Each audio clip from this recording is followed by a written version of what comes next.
hello. Welcome, viewers. Welcome back to I Wish I Knew a Nurse podcast. And I am Casey Pacheco. I am the host. My co host is Sandra Dingler. And we have a beautiful guest here. Let me put her screen on. Andrea Jaramillo. She is our nurse pharma. So you could guess, if you guessed it right, we are talking about food today. We're talking about nurses and farming and gardening and eating healthy and saving you some money. So, welcome, ladies, to our show. Well, thank you. Thank you. Thank you for having me. Yes, thank you for being here. And just this is a pre-recorded video. So if you have any comments that you want to leave throughout the show, be sure to put it in the comments box below and we will get back to you and we appreciate your comments. Okay, ladies, let's get into it.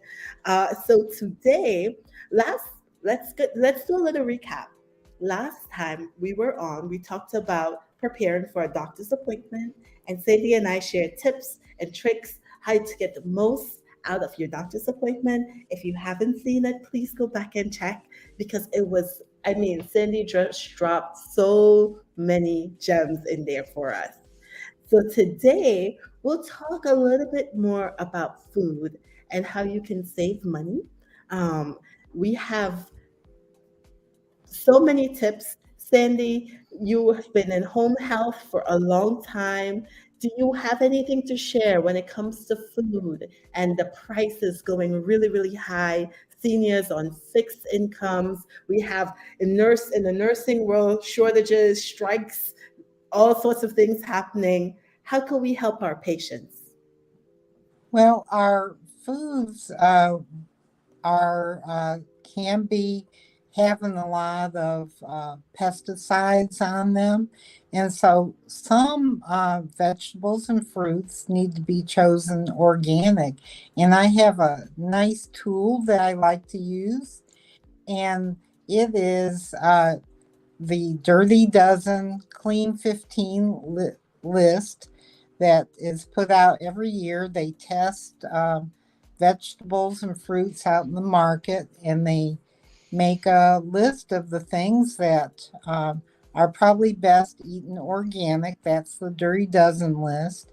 I'm And going to share my screen, Sandy, while you okay, speak. okay, perfect.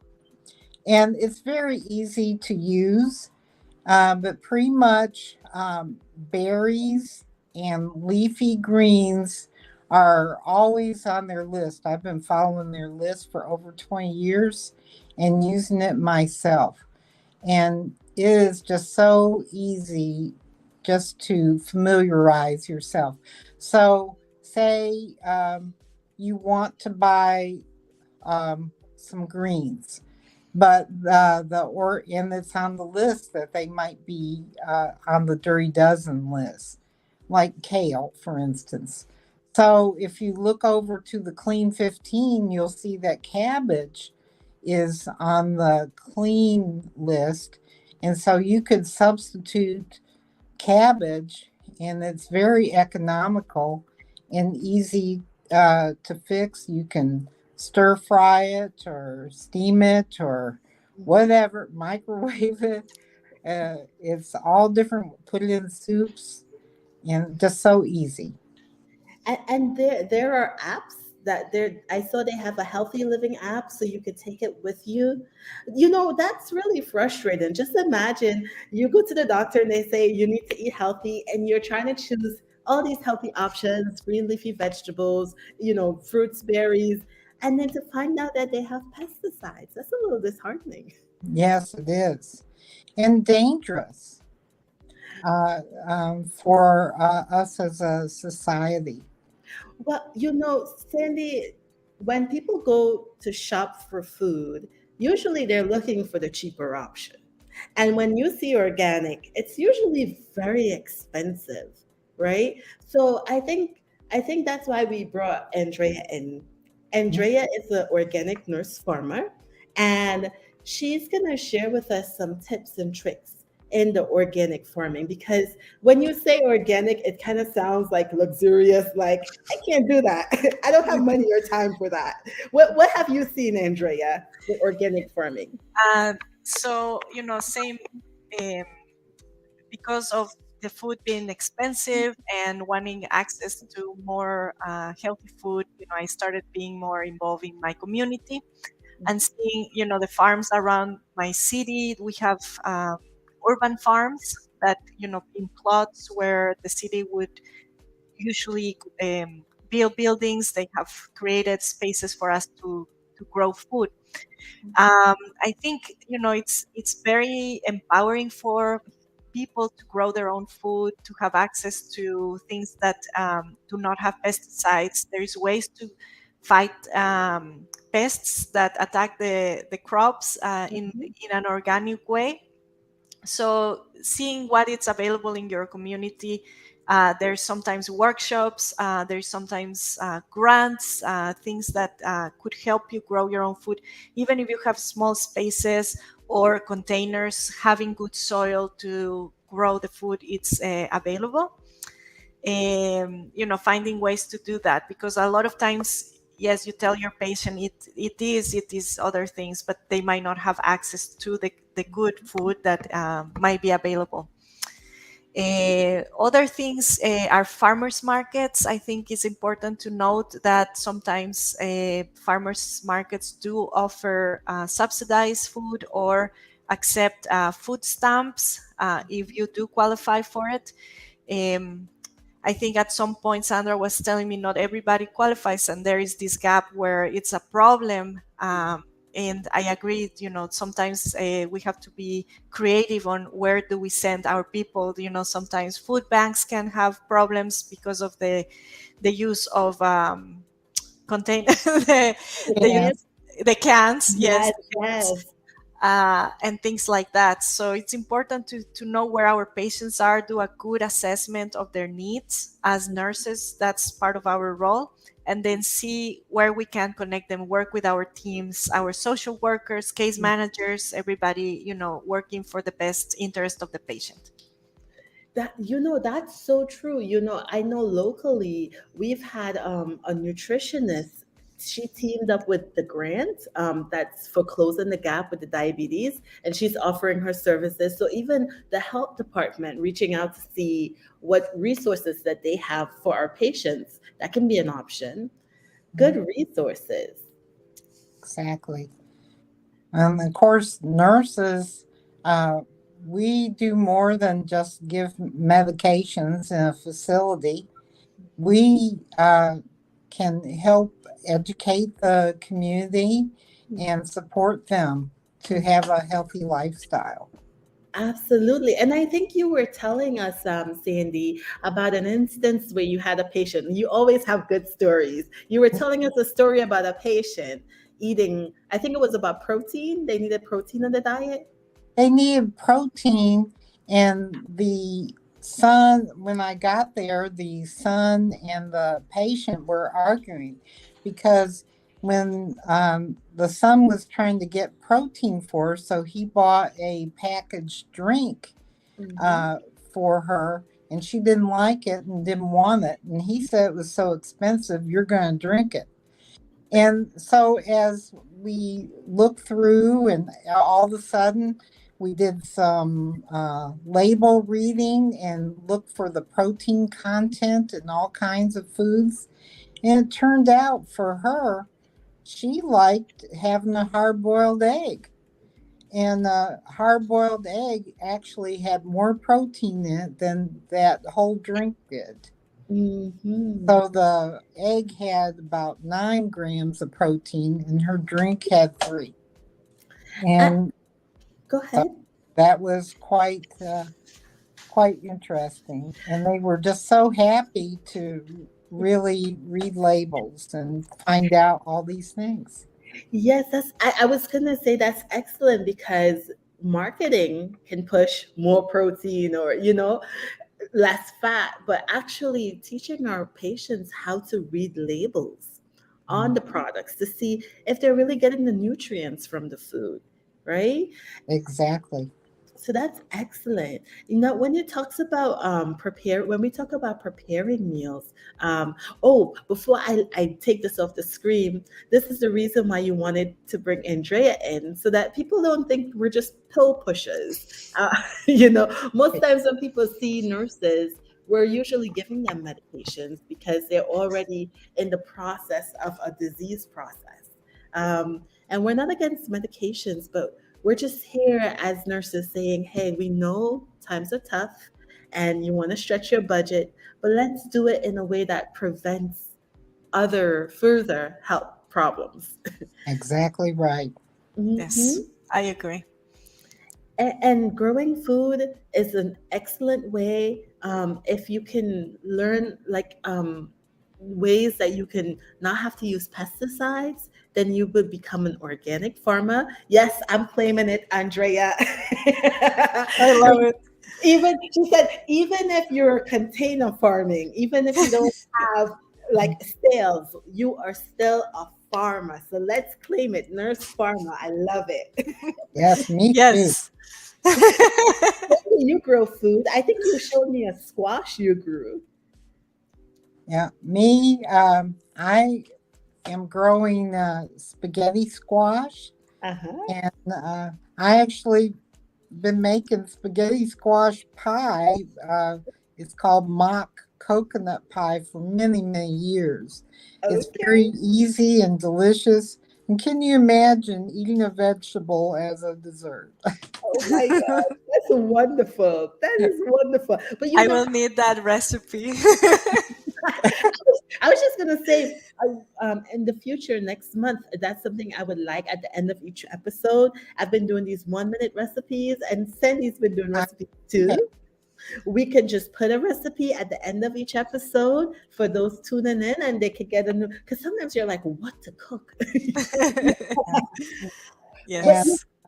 I use for container gardening, I use the Earth Box. It served me well for about 9 years. And okay. so easy to put to use, and you don't have to worry about weeding, and everything grows like crazy in Yeah. it. Also, something else is I've substituted in the landscaping for uh, my around the house here, a small house, is planted blueberry bushes about Mhm. 5 years ago, took out landscape plants. And so every year we have pints and pints of fresh blueberries that we pick.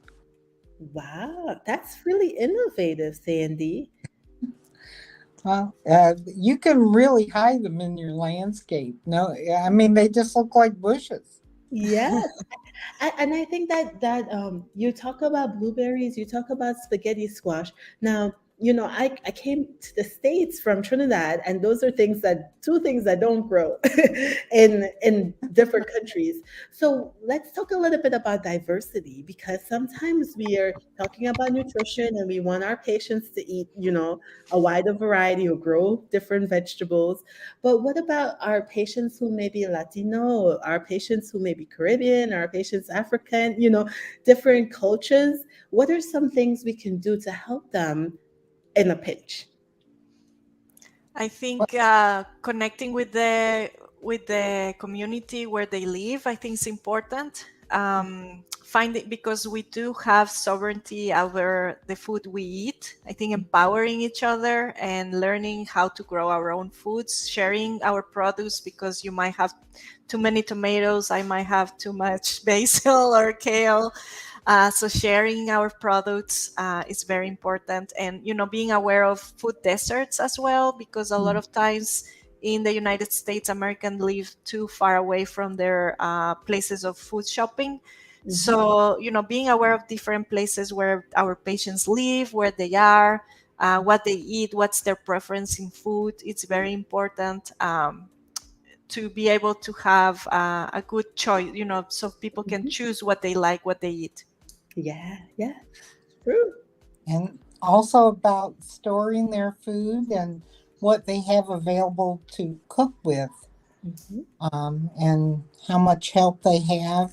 Mhm. I know it's old fashioned, but a slow cooker is pretty cheap and easy to use, and you don't have to stand there and stir it or watch it. Mhm. And a lot of people already have one.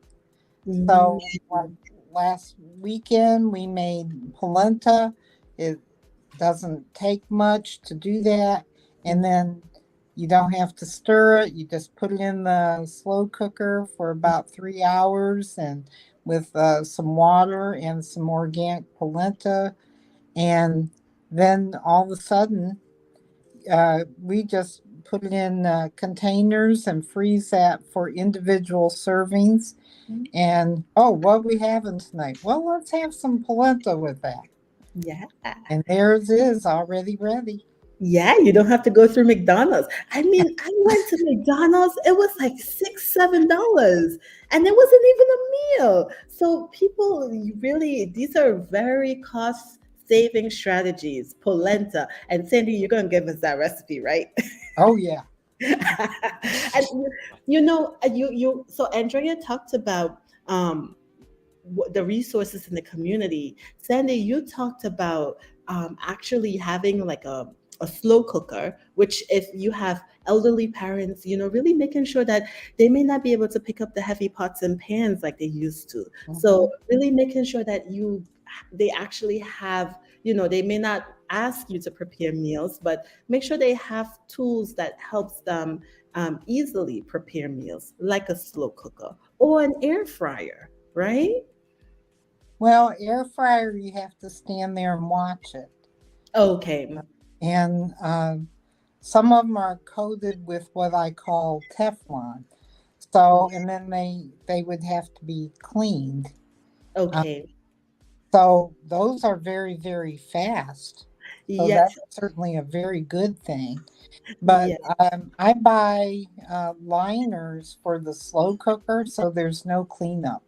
Okay. So I guess the tool would depend on your parents or your family members and what they can do. But sometimes we don't think about it. We don't think Hmm. about the tools that they have. So just lining up the right tool with their needs. And something if they can't, if they really cannot do it and you notice they can't, sometimes lining them up with local churches, because some churches they actually would deliver fresh food, especially if you're of a certain ethnicity, diversity, or community. You can get some real good cooking